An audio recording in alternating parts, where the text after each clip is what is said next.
Today's story is called Froggy's Halloween by Jonathan London, illustrated by Frank Remkevich. And if you celebrate Halloween, I hope you are having fun trying to make a decision on what costume you are going to wear.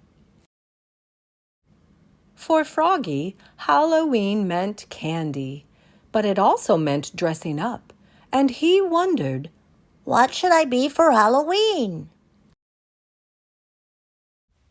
"I know," cried Froggy. "Super Frog! Flying high over the city, faster than a dragonfly, stronger than a bullfrog." "No, something spooky." "I know," cried Froggy. "Ghost Frog!"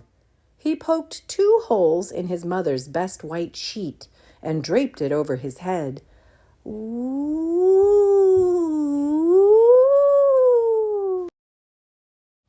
"No, something scarier." "I know," cried Froggy. "Vampire Frog!" He put on his black cape, zwoosh, pulled on his mom's black tights, zoop, put on his slick black wig, zap, and said in his best Dracula voice, "Trick or treat, smell my feet, give me something good to eat. If you don't, I don't care, I'll pull down your underwear." "Froggy!" called his mother. "What?" "Halloween's not till next week. You're supposed to be doing your homework, dear." "I'm Count Von Frogula," said Froggy. "Vampire frogs don't do homework." Froggy's mother laughed. "Vampires have fangs," she said. "You're a toothless wonder." "Oops!" cried Froggy, covering his mouth. So all week at school, Froggy wondered, "What should I be for Halloween?" a football player? A cowboy? A zombie? "Froggy!" cried his teacher, Miss Witherspoon. "What?" "Kindly keep your mind on your work, dear." But his mind was on Halloween. Every day after school, he got ready. He carved crazy pumpkins. He hung sticky spider webs all over the front of his house. He hung his mother's sheet like a ghost in the wind, and he practiced. "Trick or treat, smell my feet, give me something good to eat. If you don't, I don't care, I'll pull down your underwear." Now, you probably don't say anything like that when you go trick-or-treating, do you? At last it was the night before Halloween, and all through the house there were creaking sounds and scratching sounds. Froggy was scared.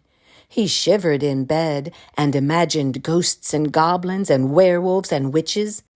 Witches! Zap! "I know," cried Froggy. "I'll be the Frog Prince for Halloween." And in the morning he put on his black cape, zwoosh, pulled on his mom's black tights, zoop, put on his slick black wig, zat, plunked on a gold crown, zunk, and flashed his mighty sword, Ta-da!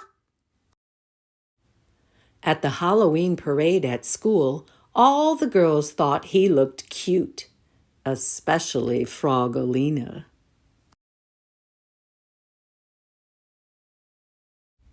And that night, when the dark crept in, and all the ghosts and goblins crept out to trick-or-treat, boo! Princess Frogolina leapt out and chased after the Frog Prince to give him a kiss. "Eek!" cried Froggy. He was never more scared in his life. He leapfrogged over his mother. He leapfrogged over his father. He leapfrogged over his friend Max and flopped up Max's steps, flop, flop, splat. He tripped on the porch, and Froggalina fell on top of him.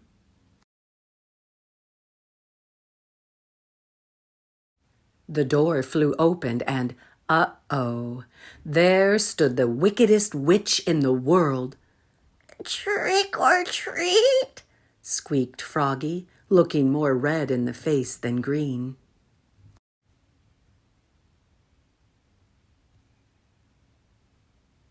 Luckily, Froggalina ran away, and the witch turned out to be Max's granny. And that Halloween, Froggy got tons of candy. But his sword had torn a hole in his candy bag, and by the time he got home, oh, look at all the candy falling out. His candy was all gone. Oh no! cried Froggy. What's the matter? asked his mother. He showed her his empty bag. Well, you're in luck, said his mother, holding up a full bowl. I guess nobody liked my treats. And what do you think she gave him? Chocolate-covered flies. Yum! cried Froggy. My favorite! Munch, crunch, munch. I hope you enjoyed this story, and look for other stories by Jonathan London.